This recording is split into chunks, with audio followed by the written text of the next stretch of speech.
My name is Phil Martin, Philmartin, and I served as Crawford County Treasurer, as Crawford County Appraiser, as Director of Property Evaluation for the state of Kansas, and I was State Senator for District 13 for 12 years. Fond memories. It primarily has to do with the people that were associated with other political offices during my tenure locally when I was County Treasurer and Crawford County Appraiser.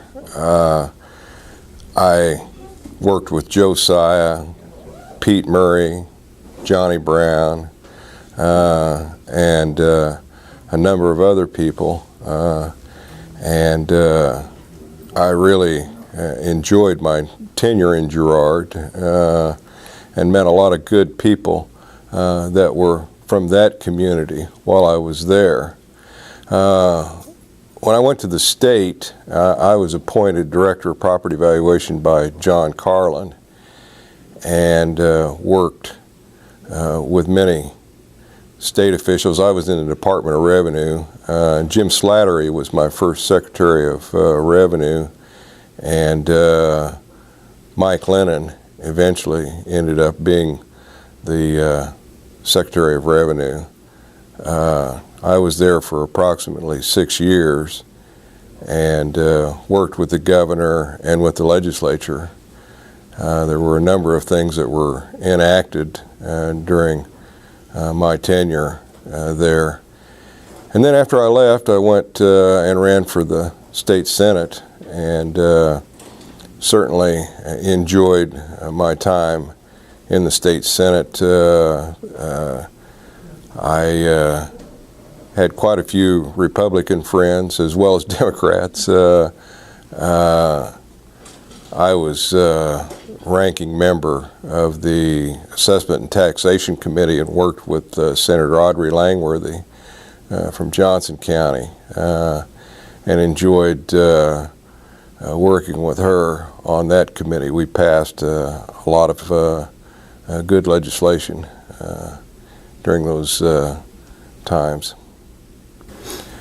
Well, I would say that it wasn't necessarily what I passed, but what I was opposed to, and I opposed the classification amendment, which I think has some of the roots of our problems today occurred because of that particular amendment. The classification amendment eliminated merchants, manufacturers, livestock inventories, and really put a great burden of tax on commercial real estate and residential real estate. And I think my opposition to that has proven correct, that we shouldn't have probably passed that, but we're stuck with where we're at. And a lot of the problems that we have today go back to those exemptions, and those are things that over time have really made life a lot more difficult for the taxing entities and people in southeast Kansas. The biggest, during my tenure as state senator, we lost population, and we're continuing to lose population, which means that we'll continue to have difficulty in terms of representation. There's only one state senator from Oklahoma to Fort Scott, and then another one from Fort Scott up to Miami County, and then once you hit Miami County and get into Johnson County, there's about 10 or 12 senators that are within there. So the greatest impact that I see is that we're losing population here, and that means that we'll have less of a voice in Topeka, because during my tenure, originally, my counties were just Crawford and Cherokee County. But between 1980 and 1990, we lost approximately 7,000 people, so I had to make that up by growing into Bourbon County, and my district ended up, when I left, was part of Cherokee County, all of Crawford County, and part of Bourbon County. So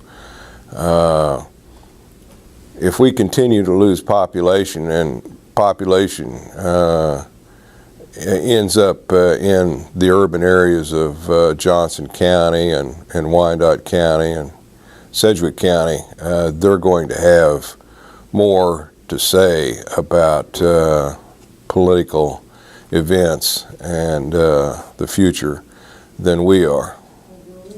Well, certainly they should be involved because there's a lot of issues that are going to impact this area, and voting is something that's extremely important. It amazes me the number of people that don't vote.